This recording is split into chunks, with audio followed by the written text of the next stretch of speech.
So, welcome to the Mastermind Public School online channel. We are discussing here today's topic, Class 9 Science, Chapter 2, Is Matter Around Us Pure, Part 3.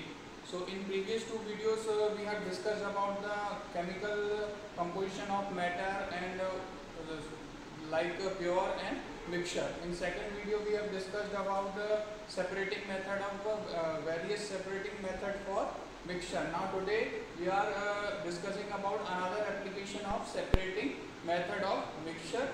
So यहाँ पे आप देख सकते हैं water purification. As we all know that जो water supply से आपके पास water या पानी आता है उसमें बहुत सारे टाइप के आपके impurities possibilities हो सकती हैं. So to remove that particular impurity, यहाँ पर हम जो separating methods के बारे में जो हमने पढ़ा है उनको अप्लाई करके यहाँ पर वाटर प्यूरिफिकेशन प्लांट में हम उसको अप्लाई करते हैं और वाटर प्यूरिफाई करते हैं. तो किस तरह से वाटर प्यूरिफिकेशन प्लांट में वाटर का प्यूरिफिकेशन हो रहा है उसको स्टेप बाय स्टेप मेथड से पहले यहाँ पे एक हम रे डायग्राम के थ्रू समझेंगे और फिर आपके बुक में जो प्रॉपर डायग्राम है उसके थ्रू एक बार इसको हम अगेन एक्सप्लेन कर सकते हैं. So now continue with the today's topic water purification via separating method of mixture. Now as you can see here, the first step of the water purification system start from the reservoir. Reservoir means जहाँ से आपका पानी का supply आ रहा है, तो वहाँ से आपका कौन सा impure water आता है, अल्टीमेटली इसको ट्रांसफर किया जाता है एक तरह के बहुत लार्ज सेडिमेंटेशन टैंक में. तो सेडिमेंटेशन से यहाँ ये मतलब है कि जो भी सॉलिड इम्प्योरिटीज हैं, लार्ज अमाउंट में जो सॉलिड इम्प्योरिटीज होती हैं वाटर की, वो अल्टीमेटली ग्रेविटी के कारण आपके प्लेन में जाकर के सेडिमेंट हो जाएंगी, यानी कि नीचे बैठ जाएंगी और जो कंपैरेटिवली जो वाटर अमाउंट है वो थोड़ा सा ऊपर सेटल हो जाएगा. नेक्स्ट स्टेप में आप यहाँ देख सकते हैं कि लोडिंग टैंक, यानी कि जो प्रीवियसली फिल्ट्रेशन टैंक है उसमें बहुत ज़्यादा अमाउंट में आप एक साथ पानी या वाटर को सप्लाई नहीं कर सकते हैं. तो फिल्ट्रेशन टैंक से पहले हम एक लोडिंग टैंक जहाँ पर हम कुछ समय के लिए उस सेडिमेंटेटेड वाटर को स्टोर करते हैं. तो sedimentation of the suspended impurity using alum. तो यहाँ पर अपन एलम या इसी तरह के कुछ सॉल्ट्स, एलम यानी यहाँ पर हम बात कर रहे हैं फिटकरी की, तो एलम ऐड करके कुछ सस्पेंडेड जो इम्प्योरिटीज़ हैं जो कि बहुत स्मॉल साइज के हो सकते हैं, उनको हम यहाँ पर रिमूव करते हैं with the help of the some kind of salt, for example alum. Now filtration tank में हम क्या करते हैं, यहाँ पर माइक्रो फिल्ट्रेशन जो यूनिट्स होती हैं उनके थ्रू हम यहाँ पर ऑल इम्प्योरिटीज़ को अल्टीमेटली रिमूव कर दिया जाता है. यहाँ पर समटाइम्स प्रेशर यूनिट का भी यूज़ किया जाता है. इसके अलावा फिर अगले टैंक में जब वाटर को ट्रांसफॉर्म किया जाता है that is called as a chlorination tank. तो क्लोरिनेशन टैंक में आप जैसा कि देख सकते हैं क्लोरीन यूजुअली हम वाटर प्यूरिफिकेशन के लिए यूज़ करते हैं. तो यहाँ पर उसको addition of the chlorine to kill germs, जो भी इम्प्योरिटीज हमने हटा दी है उसके बाद भी कुछ जर्म्स लाइक बैक्टीरिया, वायरसेस और some kind of animal impurities हो सकती हैं, तो इनको रिमूव करने के लिए यहाँ पर हम क्लोरीन को ऐड करते हैं और अल्टीमेटली इसको फिर अपन वाटर सप्लाई को जहाँ भी रिक्वायरमेंट होती है उस अकॉर्डिंग इसको सेट कर दिया जाता है. तो इस कंप्लीट जो प्रोसेस है वाटर प्यूरिफिकेशन की, यहाँ पर वेरियस स्टेप पर अलग अलग जो मेथड हमने पढ़े हैं मिक्सचर सेपरेशन के उनको यूज़ किया जाता है और वाटर प्यूरिफिकेशन में उस दैट मेथड को यूज़ किया जा रहा है. नाउ इसी जो हमने अभी पूरा सीक्वेंस यहाँ पर पढ़ा, इसी को हम बुक में आपके डायग्राम के थ्रू एक बार एक्सप्लेन कर देते हैं. सो आपके टेक्स्ट बुक के डायग्राम नंबर 2.13 में जो हमने अभी सेम अरेंजमेंट देखा है उसका डायग्रामेटिक रिप्रेजेंटेशन आपको मिलेगा. यहाँ पर आप देख सकते हैं कि सबसे पहले रिजर्वायर एरिया से पानी की सप्लाई हो रही है वाटर की, जिसको अल्टीमेटली हम यहाँ सेडिमेंटेशन टैंक में कुछ टाइम के लिए स्टोर करते हैं to allow settle down solid waste. Then इसको हम लोडिंग टैंक में ट्रांसफ़र किया जाता है to sediment the suspended impurity, और इसमें कुछ अमाउंट में मिनरल्स यूज़ किए जाते हैं जैसे कि एलम. अल्टीमेटली इसको फिल्ट्रेशन टैंक में ट्रांसफ़र कर दिया जाता है जहाँ पर वाटर, फाइन सैंड, ग्रेवल और अल्टीमेटली कोर्स ग्रेवल यहाँ पर रहते हैं. तो इस तरह से ये वाटर प्यूरिफाई होकर के यहाँ पर क्लोरिनेशन टैंक में पहुँचता है और यहाँ पर क्लोरीन का यूज़ करके यहाँ पर बैक्टीरिया और ऐसे ही हार्मफुल सब्सटेंसेस को रिमूव कर दिया जाता है और जो फिल्टर्ड वाटर है वो अल्टीमेटली सप्लाई के लिए होम में या फिर और यूटिलाइजेशन के लिए यूज़ किया जाता है. तो इस तरीके से आप देख सकते हैं कि वाटर प्यूरिफिकेशन जो सिस्टम प्लांट में किस तरीके से जो हमने मेथड्स पढ़े हैं मिक्सचर के सेपरेशन की, उनका यूज़ करके वाटर प्यूरिफिकेशन को परफॉर्म किया जाता है। नाउ अनदर हेडिंग यहाँ पर आपके जो चैप्टर में गिवन है like physical and chemical changes. तो हमने यहाँ पर जो वेरियस स्टेट पढ़े हैं मैटर की, उसमें हमने देखा कि कैसे मैटर सॉलिड से लिक्विड, लिक्विड से गैस बनता है। तो यहाँ पर 2 टाइप्स के चेंजेस पॉसिबल हो सकते हैं, तो एक एक करके हम उनके बारे में यहाँ पर एक्सप्लेन करने वाले हैं। तो firstly like physical changes and chemical changes. तो यहाँ पर हम एक तरह से टेबुलेटेड फॉर्म में डिफरेंस के तौर पे अपन उनको स्टडी कर रहे हैं, तो ज़्यादा आसान रहेगा और आसानी से आप उसको समझ पाएंगे कम टाइम में। तो यहाँ पे आप देख सकते हैं फिजिकल चेंज में प्रॉपर्टी जैसे हम क्या कहेंगे कि इजीली रिवर्सिबल, आसानी से ये प्रीवियस स्टेट में हमारी जो भी स्टेट होती है वो चेंज अगर होती है तो वैसे ही आसानी से अपने प्रीवियस स्टेट में जा सकती है। जैसे कि फॉर एग्जांपल हम कह रहे हैं आइस से आपका वाटर बनना, तो ये एक तरह का फिजिकल चेंज का एग्जांपल हो जाता है। देख सकते हैं आप कि अगर आइस मेल्ट होकर के वाटर बन जाती है तो वाटर को आप वापस से फ्रीज करके फिर से आइस में कन्वर्ट कर सकते हैं। तो इसलिए हम यहाँ पर कह रहे हैं कि फिजिकल चेंज है वो इजीली क्या हो जाता है आपका रिवर्सिबल, यानी कि दोनों डायरेक्शन में चल रहा है, फॉरवर्ड भी और बैकवर्ड भी। वही बात करें हम जैसे कि केमिकल चेंजेस की, तो नॉट इजीली रिवर्सिबल। जैसे अपन बात करें फॉर एग्जांपल जैसे कि वाटर का बनना, हाइड्रोजन और ऑक्सीजन का कंबाइन होकर के वाटर का फॉर्मेशन हो रहा है। तो आप यहाँ पर देख सकते हैं कि हाइड्रोजन गैस से ऑक्सीजन गैस से और अल्टीमेटली जब ये वाटर में कन्वर्ट होते हैं तो ये लिक्विड स्टेट में आ जाते हैं।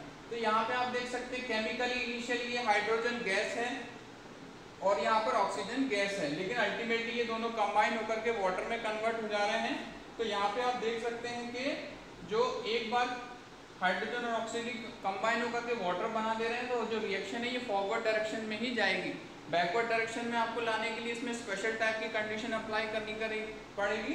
दैट्स व्हाई यहाँ पे आप लिखा हुआ है नॉट इजीली रिवर्सिबल, आसानी से आप उस जो भी केमिकल चेंज हुआ है उसको रिवर्स नहीं कर सकते। फॉर एग्जांपल जैसे कि यहाँ पर एक एग्जांपल है केमिकल चेंज का, जो कि वुड बर्निंग यानी कि लकड़ी का जलना। एक बार आपने लकड़ी को बर्न कर दिया तो वापस से आप उसको प्रीवियस फॉर्म यानी कि वुड में कन्वर्ट नहीं कर पाएंगे। तो यहाँ पर इसलिए लिखा हुआ है नॉट इजीली रिवर्सिबल।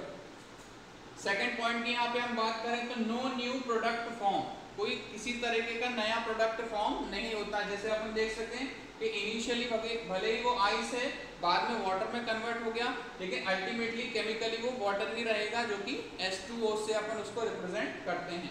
यहाँ पर आप देख सकते हैं whenever a chemical change takes place new product form, यहाँ पर किसी न किसी तरीके का न्यू प्रोडक्ट बनता है। जैसे अपन देखें वुड बर्निंग, कि आपने वुड को बर्न कर दिया तो वो कोल में कन्वर्ट हो जाएगा और अल्टीमेटली कोल को बर्न कर दिया तो वो अल्टीमेटली एशेज यानी कि राख बन जाएगा।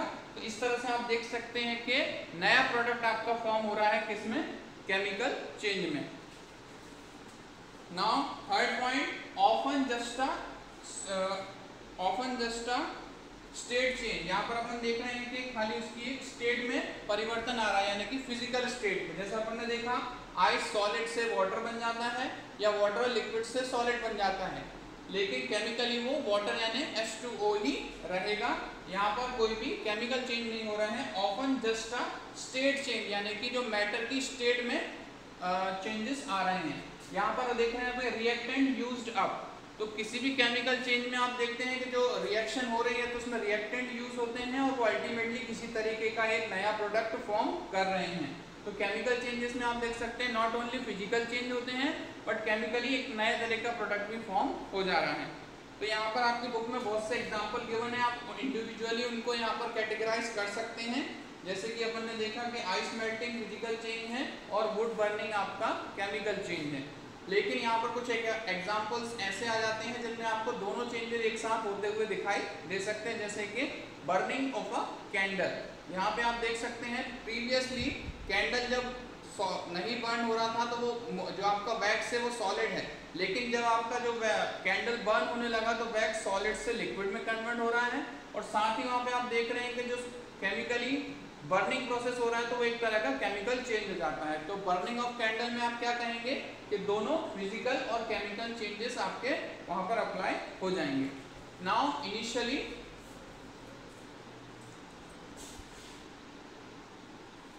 Now initially we have discussed about matter chemically can be represented in two forms. First one is called as a pure substance और secondly हमने उसको कहा था मिक्सचर। तो यहाँ पर मिक्सचर से रिलेटेड सारे जो भी अपन ने अभी स्टडी किया है वीडियो नंबर 1 और 2 में ऑलरेडी हम मिक्सचर के बारे में कम्प्लीटली डिस्कस कर चुके हैं।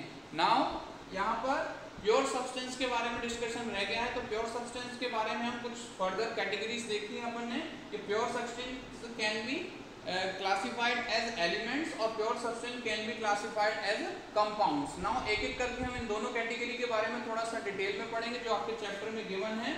so let's start with that। elements can be further classified into three broad categories। यहाँ पे हम देख रहे हैं कि elements can be classified as metal, as a non-metal and sometimes classified as a metalloid। तो एलिमेंट्स जो तीनों क्लासीफाई हमने यहाँ किए हैं इनमें आप देख सकते हैं कि जो कैटेगरी तीनों दी गई हैं इनमें कुछ स्पेशल प्रॉपर्टीज है। That's why they are classified as this category metal, non metal and metalloid. तो हम इन तीनों इंडिविजुअल कैटेगरी की कुछ प्रॉपर्टीज देखेंगे और इनसे रिलेटेड कुछ टॉपिक्स यहाँ पर देखेंगे। Firstly what are the element. तो इससे सम रिलेटेड आपका कुछ हिस्ट्री है जो आपको एक्सप्लेन करना जरूरी है कि कैसे एलिमेंट वर्ड आया और इससे रिलेटेड कुछ यहाँ पर आपकी हिस्ट्री गिवन है बुक में, तो उसको थोड़ा डिस्कस करते हैं।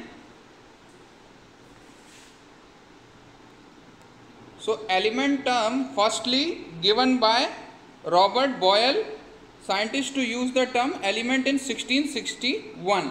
After that Antoine Laurent Lavoisier, a French chemist, was the first to establish experimentally useful definition of an element.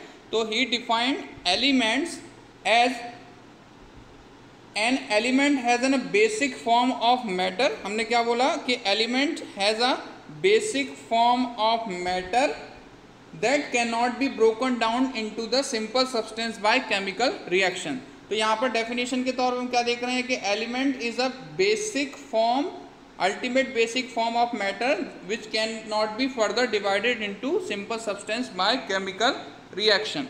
तो यहाँ पर एलिमेंट्स के तीनों कैटेगरी गिवन है जिसमें मेटल, नॉन मेटल और मेटलॉइड है। इनकी इंडिविजुअल कैटेगरी की हम प्रॉपर्टीज देखेंगे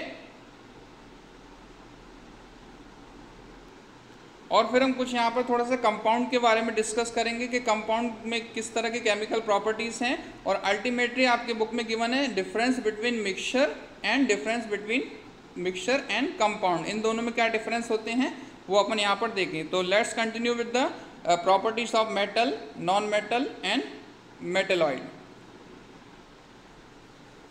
Now elements, as we discussed before, state of matter that can be cannot be divided further in a simple form by any chemical reaction। तो हमने यहाँ पे कहा elements का simple classification metals, non metals and metalloids। ठीक है। सो एक एक करके प्रॉपर्टीज हम यहाँ पर देखते हैं कि किस why are they classified under such categories because तो यहाँ पर सबसे कॉमन प्रॉपर्टीज मेटल में होते हैं। मेटल कैन बी लस्ट्रस, यानी कि ऑल द जो मेटल्स हैं उनमें स्पेशलिस्ट टाइप के आपके चमक होती है, जो ग्लेयर होता है। That's why metal are usually lustrous. और यहाँ देखें अपन नॉन मेटल में नॉन लस्ट्रस हो जाते हैं, किसी भी तरह का कोई आप में ग्लो या ऐसा चमक नहीं होती है। सेकंड बात करें, metal can be malleable and ductile. यहाँ पे मीनिंग क्या हो जाता है मेलिएबल एंड डक्टाइल की? आप ऑलरेडी क्लास 8 में अपन इसके बारे में थोड़ा सा ऑलरेडी पढ़ चुके हैं कि metals are usually beaten down to a thin sheet, यानी कि आप मेटल को बीट करके उसको पतली शीट में कन्वर्ट कर सकते हैं। तो ये प्रॉपर्टीज हो जाती हैं मेलिएबल। और आप मेटल को स्ट्रेच करके उसके पतले तार जैसे बना सकते हैं। That's why they called as a ductile. Where non metal are non malleable and non ductile. फिर बात करें सोनोरस, यानी कि नॉर्मली मेटल में आप जब भी उनको वाइब्रेट करेंगे तो स्पेशल टाइप का आपको एक साउंड सुनाई देगा। नॉन मेटल के केस में हम ऐसा नहीं कह सकते because they are non sonorous. फिर एक और इम्पोर्टेंट प्रॉपर्टी आ जाती है मेटल की, usually good conductor of heat and electricity. आपके जो भी कॉमन मेटल्स होते हैं normally they are very good conductor of heat and electricity, where as non metal are non और bad conductor of electricity and the heat. कुछ exception है, जैसे कि अपन बात करें ग्रेफाइट की, जो कि एक तरह से कार्बन का ही एक फॉर्म है और कार्बन एक एग्जांपल है नॉन मेटल का। ऑल्दो ग्रेफाइट आपका क्या हो जाता है, हीट और इलेक्ट्रिसिटी का कंडक्टर हो जाता है। फिर एग्जाम्पल की बात करें मेटल्स में, जैसे कि गोल्ड, आयरन, सिल्वर, ऐसे बहुत से एग्जाम्पल हैं। और यूजुअली जो आपके मेटल्स होते हैं वो हार्ड होते हैं और सॉलिड स्टेट में होते हैं, लेकिन कुछ जो मेटल होते हैं, फॉर एग्जांपल आपके गैलियम बोले या फिर मरकरी बोले, वो आपके लिक्विड स्टेट में होते हैं।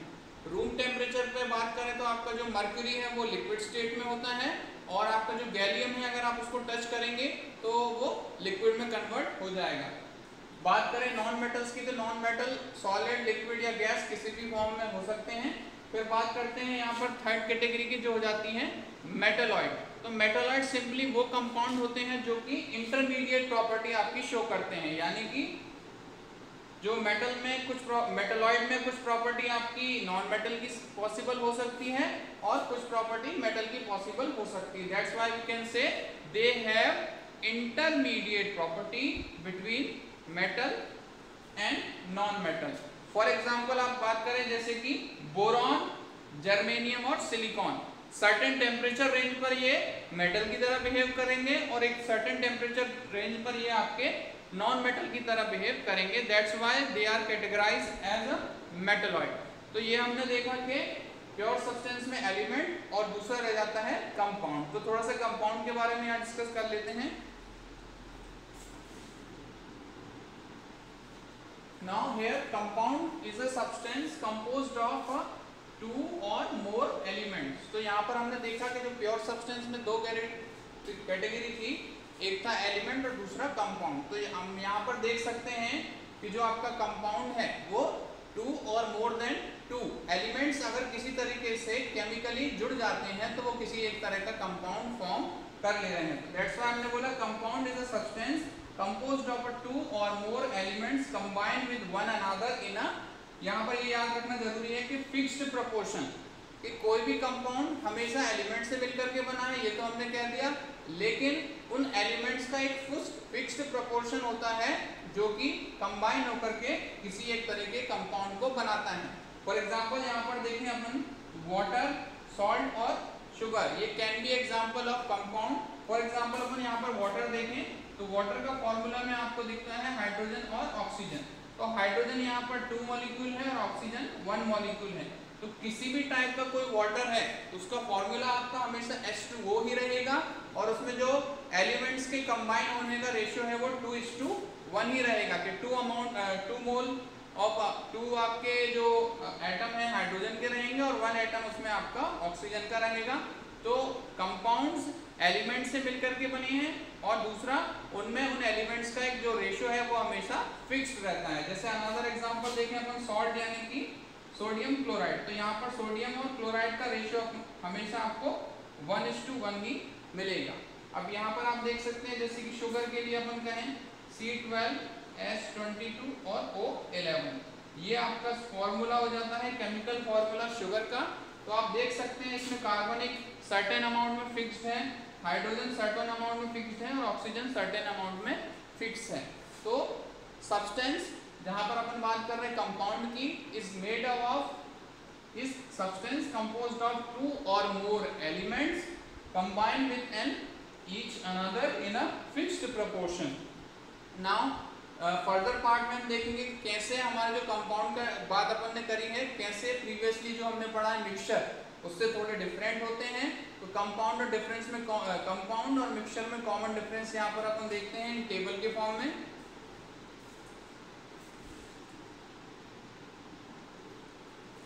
Now finally the difference between mixture and compound. Previously हमने मिक्सचर के बारे में समझा और आज के वीडियो में हमने कंपाउंड के बारे में थोड़ा समझा। अब दोनों की कंपैरेटिव स्टडी देख लेते हैं जिसमें कि कुछ प्रॉपर्टीज हैं जो मिक्सचर में है और कुछ प्रॉपर्टी है जैसे कि कंपाउंड में, तो उनकी कंपैरेटिव स्टडी यहाँ पर हम देख लेते हैं। तो जैसा कि आपने पहले भी अपन ने बताया था कि एलिमेंट्स और compound simply mix together to form a new substance, यानी कि किसी भी तरह का कोई एलिमेंट या कंपाउंड आपस में सिंपली मिक्स होते हैं और नया सब्सटेंस बना देते हैं, वो आपका मिक्सचर कहलाता है, नोन एज अ मिक्सचर। और यहाँ पर बात करें सब्सटेंस के बीच में रिएक्शन होना जरूरी है, तो यहाँ पर किसी न किसी तरह का केमिकल कॉम्बिनेशन हो जाता है तब जाकर वो सब्सटेंस यानी कि एलिमेंट्स के बीच में केमिकल कॉम्बिनेशन होता है तब जाकर के वो कंपाउंड फॉर्म कर पाते हैं।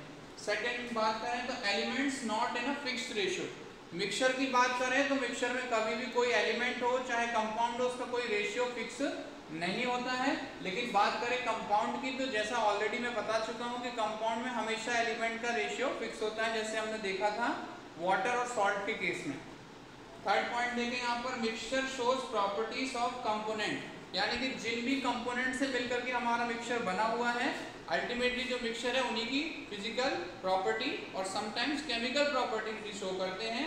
लेकिन जैसे कि कंपाउंड में हमने देखा था कि never shows properties of component, कि कंपाउंड जिन एलिमेंट से मिलकर के बनता है जरूरी नहीं है कि वो उनके समान प्रॉपर्टी शो करे, उनके जैसे प्रॉपर्टी शो करे। जैसे हमने देखा था कि हाइड्रोजन गैस है, ऑक्सीजन गैस है और दोनों कंबाइन होकर के लिक्विड वाटर बना रहे हैं। तो हमने देखा कि हाइड्रोजन और ऑक्सीजन तो गैस होते हैं, लेकिन उनसे बना हुआ कंपाउंड वाटर की फिजिकल स्टेट नॉर्मली क्या हो जाती है, वाटर यानी लिक्विड हो जाती है।